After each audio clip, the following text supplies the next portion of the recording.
Wisbech sits in the flat, fertile fens of Cambridgeshire.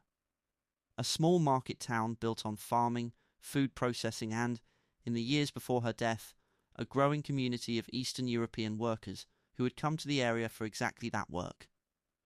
It is not the kind of place that expects to become the setting for a complicated whodunit.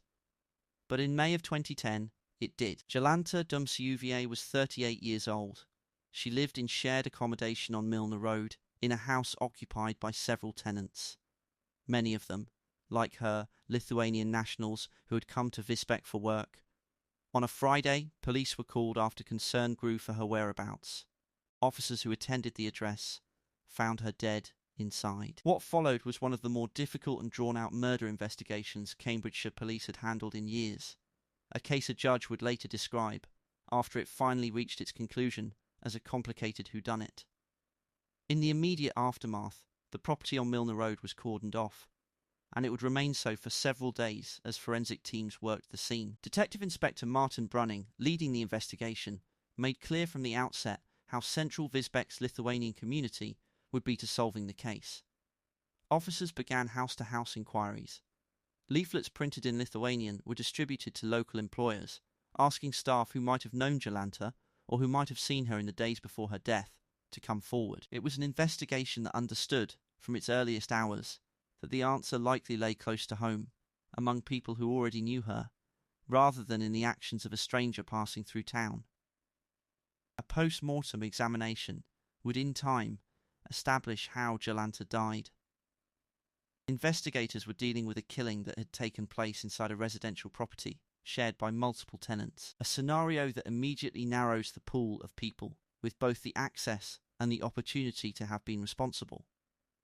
It also complicates an investigation in a different way, because a shared house, by its nature, contains multiple sets of fingerprints, multiple people's belongings, multiple innocent explanations for almost any piece of trace evidence recovered from a communal space. Separating the meaningful evidence from the ordinary background noise of a busy shared household is exactly the kind of forensic challenge that turns a straightforward case into what Judge Anthony Bate would later call a complicated whodunit.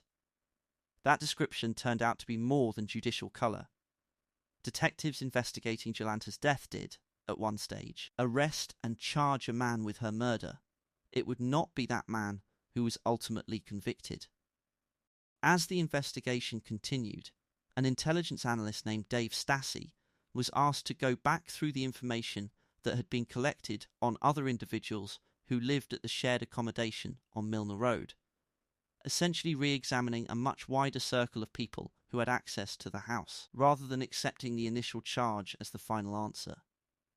It was that reassessment, sifting through everything the investigation had already gathered, that ultimately redirected the case toward the man who would be convicted.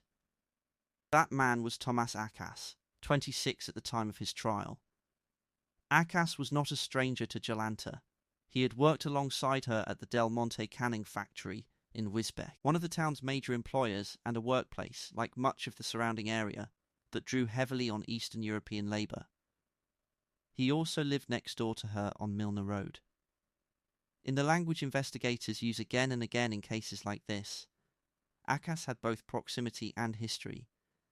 The two things detectives look for first, when a victim has been killed by someone she knew, rather than a stranger. At trial at Cambridge Crown Court, prosecutors laid out what had happened inside that house. The court heard that Akas had stamped Jolanta to death in her bedroom. Afterward, rather than fleeing the scene immediately, he returned to it, attempting to hide her body underneath the bed. It would be 3 days before her body was discovered. That detail, the killer returning to the scene rather than leaving it behind entirely, is one forensic investigators encounter more often than popular imagination might expect. Concealment behaviour of this kind, hiding a body rather than simply abandoning a scene, often reflects a killer trying to buy time, whether to construct an alibi, to distance themselves from suspicion, or simply to delay the moment discovery becomes inevitable. It also, from an investigative standpoint, tends to leave more forensic material behind rather than less. Every additional minute spent inside a scene, every additional action taken to conceal a body, is another opportunity for trace evidence, fibers, fingerprints, biological material, to transfer between a perpetrator and the scene they are trying to control. The 3-day gap between Jolanta's death and the discovery of her body also shaped the forensic picture pathologists had to work with. Post-mortem examinations conducted after a body has lain undiscovered for several days must account for the natural processes that begin immediately after death and continue regardless of when a body is found. Establishing an accurate time of death becomes more complex the longer that gap stretches, and pathologists in cases like this one must draw on a wider range of indicators. Environmental conditions, the state of decomposition, and any other physical evidence available to narrow down a window investigators can then cross-reference against witness accounts, phone activity, and the movements of anyone connected to the property. It was not, in the end, a single dramatic piece of forensic evidence that cracked the case, at least not according to the public account of how it was solved. It was patience and the willingness of investigators to revisit their own working theory when it hadn't yet produced a conviction that would hold. Detectives had already charged someone. They were prepared to go back through everything they had, rather than simply proceed toward a trial on the strength of an initial arrest. That kind of institutional self-correction, uncomfortable as it can be for an investigation to admit, is often what separates a case that eventually secures a safe conviction from one that doesn't. Akas's account did not go entirely unsupported. His girlfriend, Irina Matuleatait, 24, gave him a false alibi, an account of his whereabouts that did not match what the evidence ultimately showed. When the case came to court, Matuleatait admitted perverting the course of justice for having done so. She was sentenced to 2 years in prison for that offence, a separate but connected consequence of the same investigation that convicted Akas of murder. In February of 2011, a jury at Cambridge Crown Court found Tomas Akas guilty of murdering Jolanta Dumciuviene. He was sentenced to life in prison with a minimum term of 16 years to be served before he could be considered for parole. Passing sentence, Judge Anthony Bate went out of his way to commend the police investigation team for their work on what he called a complicated whodunit, an unusually direct acknowledgement from the bench of just how difficult this particular case had been to bring to a safe conclusion. Years later, that acknowledgement would be echoed again. Intelligence analyst Dave Stacey, whose work reassessing the evidence connected to other residents of the Milner Road property proved pivotal to the eventual conviction, was recognised at Cambridgeshire Police's Chief Constable's awards ceremony for what colleagues described as his professional skill, tenacity, and investigative ability during the inquiry into Jolanta's murder. It is a reminder that the people who ultimately solve cases like this one are not always the detectives conducting interviews or the forensic officers processing a scene. Sometimes it is the analyst quietly working through paperwork and data, cross-referencing accounts, timelines, and evidence long after the initial excitement of an arrest has faded, who ends up being the difference between a case that collapses and a case that holds. It's worth taking a moment to consider what a role like that actually involves, because it rarely gets the same attention as a dramatic arrest or a courtroom verdict. Intelligence analysts working within a major crime investigation are responsible for making sense of the sheer volume of material a case like this generates: witness statements, forensic reports, phone records, financial information, and the accumulated background on every person even tangentially connected to a scene.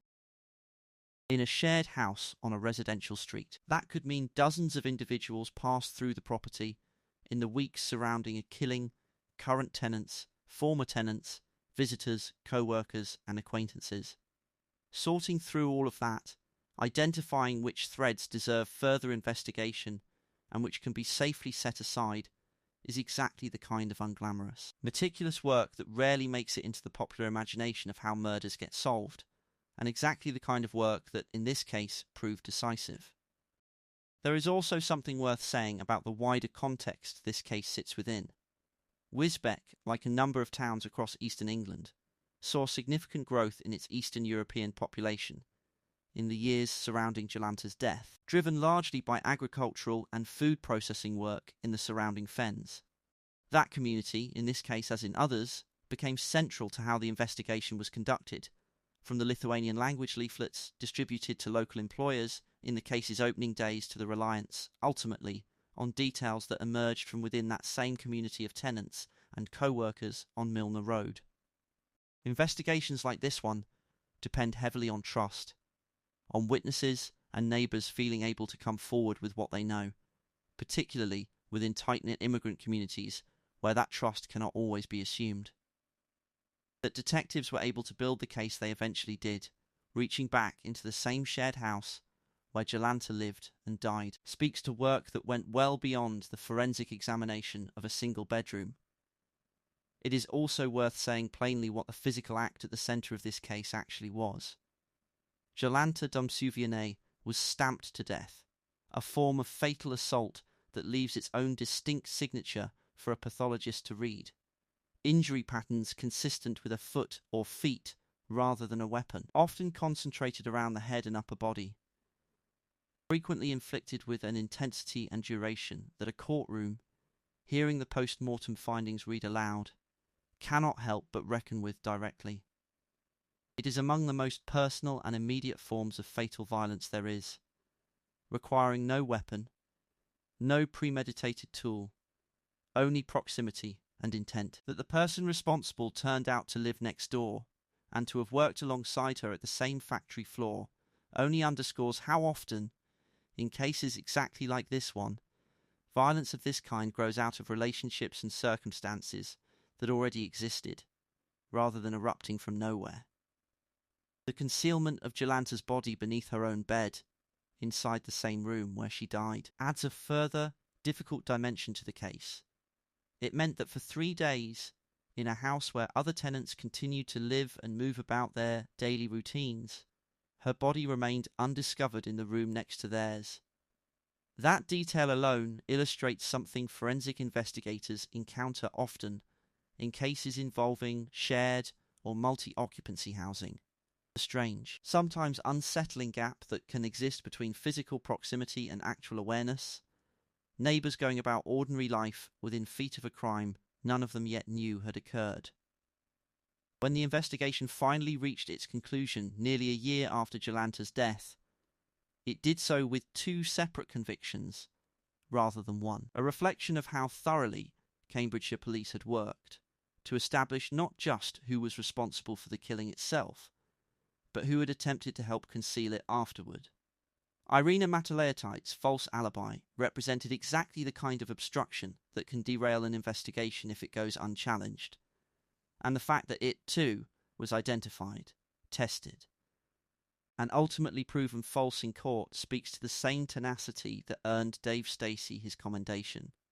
For Jolanta's family, many of them far from Wisbech, in Lithuania, the resolution of the case would have arrived, as it does for so many families in cases like this one, as a strange mixture of relief and permanence.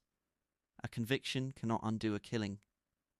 It cannot restore the 3 days during which a woman's absence went unexplained, nor the initial charge brought against the wrong man before investigators corrected course. But it does deliver something that matters enormously in cases exactly like this one.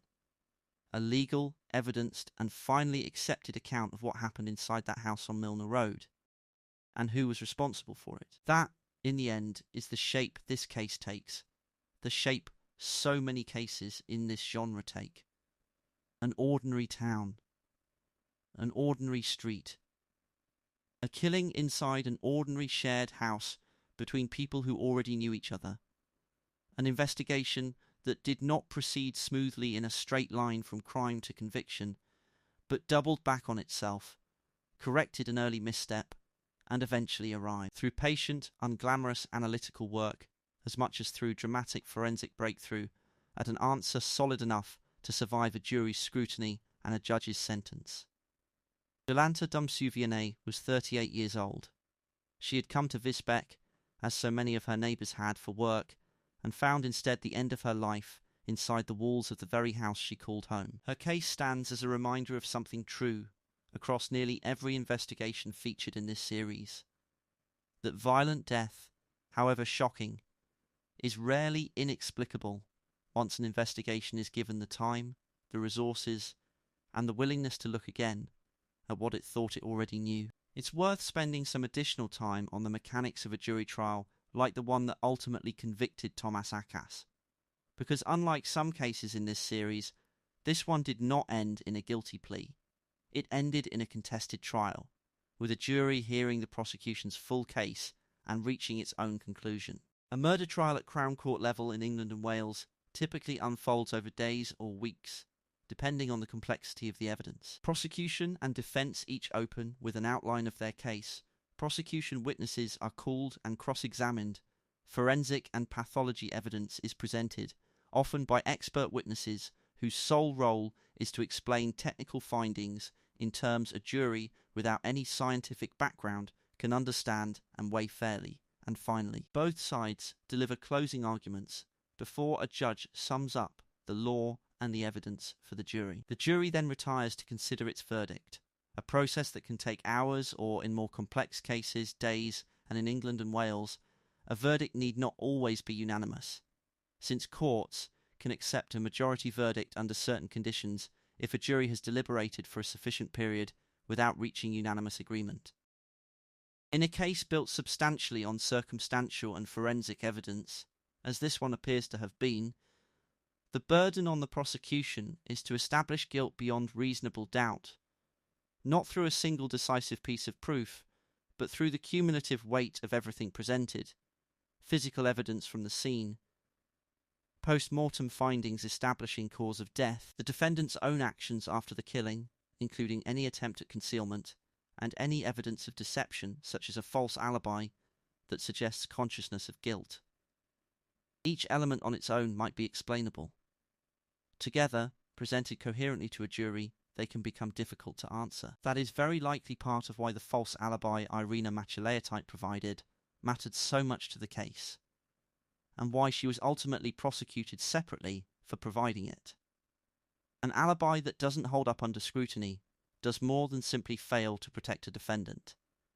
It actively damages their credibility in the eyes of a jury, because it demonstrates that someone close to the accused was willing to lie to investigators on their behalf, which juries are entitled to weigh as evidence suggesting the underlying account being protected was itself false. Prosecutors in cases like this one will often specifically highlight a collapsed alibi during closing arguments, precisely because of how powerfully it can undercut a defendant's broader claim of innocence. It's also worth understanding a little more about what post-mortem examinations can and cannot establish in cases involving a body that has lain undiscovered for several days, since that gap shaped so much of how this investigation had to proceed. Forensic pathologists rely on a combination of indicators to estimate time since death, once the earliest and most precise markers, body temperature, and the onset and resolution of rigor mortis, are no longer available or reliable.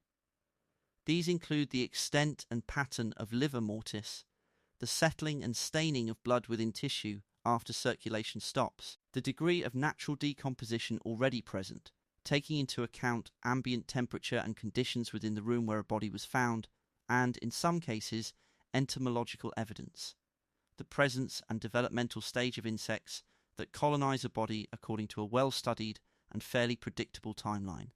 None of these methods produces a single precise moment of death the way film and television sometimes suggest.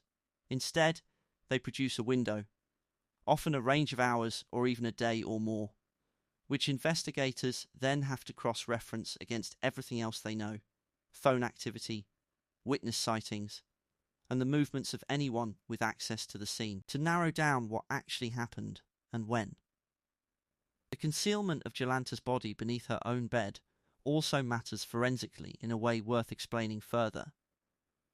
When a body is moved, hidden, or otherwise interfered with after death, it can complicate a pathologist's ability to read the original scene accurately, since post-mortem handling can create injuries, disturb blood patterns, or alter the position in which a body is found relative to where an assault actually took place. At the same time, as noted earlier, that same act of concealment often generates additional forensic opportunities. Moving a body requires physical contact. Physical contact leaves trace evidence. In cases where a perpetrator returns to a scene, rather than fleeing it once, and never coming back. Forensic teams are frequently able to recover additional biological material, fibers, or other trace evidence connected to that second visit. Evidence that would never have existed had the perpetrator simply left immediately after the assault itself. There is a broader pattern worth drawing out here too, one that connects this case to a great many others featured across this series. Homicide investigations involving multi-occupancy or shared housing present a particular set of challenges that don't arise in the same way in a single family home. A shared house on a street like Milner Road might at any given time house several unrelated or loosely connected tenants, each coming and going according to their own schedules, each potentially having visitors of their own, and each, forensically speaking, contributing their own layer of fingerprints, fibers, and biological trace material to communal spaces like hallways, kitchens, and shared bathrooms. Investigators working a scene like this one cannot simply treat any trace evidence found in a communal area as significant on its own. It has to be weighed against the ordinary, innocent explanation that multiple people legitimately used that same space in the days and weeks before a killing took place. This is precisely why the specific detail that Jolanta's body was found in her own bedroom, rather than in a shared space, mattered so much to how investigators were ultimately able to narrow their focus, since a bedroom, unlike a hallway or a kitchen, would ordinarily see far more limited and identifiable traffic. It's also worth situating this case within the broader story of migration into eastern England's agricultural and food processing regions in the years surrounding Jolanta's death. Towns like Wisbech saw substantial growth in their Eastern European populations during this period, drawn by employment in the fen's extensive fruit, vegetable, and food processing industries, work that was often physically demanding, low paid relative to the cost of living, and reliant on a steady flow of workers willing to relocate, sometimes with limited English and limited existing support networks in the towns where they settled. Shared housing of exactly the kind Jolanta lived in on Milner Road was, and remains, a common arrangement in towns with this kind of labour-driven population growth, offering newly arrived workers an affordable way to establish themselves while they found their footing. This context matters for understanding why Cambridgeshire police moved so early and so deliberately to engage directly with Wisbech's Lithuanian community once Jolanta's death was confirmed as a murder investigation. Leaflets printed in Lithuanian, distributed specifically through local employers, reflect an approach to investigative work that recognises trust and language as practical barriers that have to be actively addressed, not simply assumed away. Communities built substantially around recent migration can be, for entirely understandable reasons, warier of engaging with police than more settled populations, whether due to unfamiliarity with how policing works in a new country, concerns about immigration status among people connected to a case, or simply the ordinary human instinct to avoid entanglement with an unfamiliar system during an already difficult and disorienting time. Investigators who take deliberate steps to lower those barriers, as this investigation appears to have done from its earliest days, often find that the information they need has been available within the community all along, waiting for the right conditions to come forward. That approach, combined with the analytical work that ultimately redirected the investigation toward Thomas Akas, illustrates something this series returns to again and again across very different cases. Solving a homicide is rarely a matter of a single forensic breakthrough arriving fully formed. It is far more often the product of an investigation's willingness to keep working a case from multiple angles simultaneously. Community engagement, forensic science, digital and testimonial evidence, and, crucially, the analytical review of everything already gathered, even after an initial charge has already been brought. Cambridgeshire Police's willingness to revisit their own working theory, rather than proceed toward trial on the strength of an early arrest that ultimately would not have held up, stands as one of the more instructive elements of this particular case, and likely accounts for why Judge Anthony Bate singled out the investigation for praise in terms as direct as he used from the bench. None of this diminishes what was, at its centre, an act of sudden, personal violence between two people who knew each other, co-workers on the same factory floor, neighbours in the same shared house. It simply illustrates how much careful, unglamorous work stands between a killing like that and a courtroom capable of delivering a safe evidence conviction for it. Work that, in this case, took the better part of a year and required investigators to correct course at least once along the way. There's a reason cases like this one, cases that took the better part of a year, that involved an initial wrong turn, that was solved as much through patient analytical review as through any single dramatic forensic discovery, tend to make for the most instructive episodes in a series like this. It would be simpler, in a sense, to tell only the stories that resolve quickly and cleanly. An arrest within days, an unambiguous piece of physical evidence, a straight line from crime to conviction. But most real investigations don't work that way, and this one certainly didn't. Cambridgeshire police charged one man, then had to look again at data already sitting in their own files before arriving at the person a jury would ultimately convict. That is not a story about a single brilliant deduction. It is a story about an investigation disciplined enough to admit, internally if not always publicly, that its first answer might not have been the right one, and thorough enough to keep working until it found one that was. That discipline matters enormously in a justice system built around the principle that a conviction has to be safe, meaning it has to be capable of withstanding scrutiny well beyond the moment a jury delivers its verdict. A wrongful charge, corrected before it reaches trial, is not a failure of the system in the way a wrongful conviction would be. It is, in a strange sense, the system working as intended, an early theory tested against the evidence, found wanting, and set aside in favour of a stronger one. Cases like this one rarely get remembered for that part of the process, the quiet correction that happens well before a trial ever begins, but it is very often the difference between a conviction that holds and one that years later unravels under appeal. It's also worth reflecting briefly on what a case like Jolanta Dumciuviene says about the value of analytical, as opposed to purely forensic or interview-based, police work. Modern major crime investigations generate an enormous volume of material almost immediately.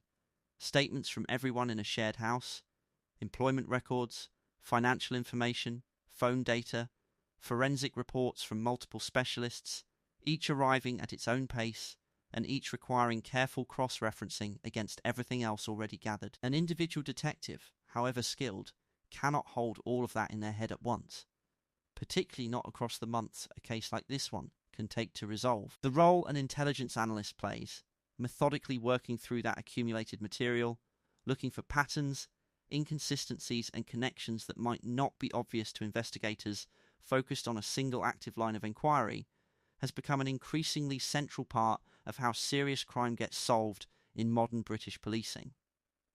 Dave Stacey's commendation for his role in this case reflects a broader recognition, across UK police forces generally, that this kind of behind-the-scenes analytical work deserves the same credit historically reserved for the detectives and forensic scientists whose names tend to appear first in press coverage of a case's resolution. Jolanta Dumciuviene came to Wisbech, like so many of her neighbours on Milner Road, in search of steady work and, presumably, a better life than the one she had left behind.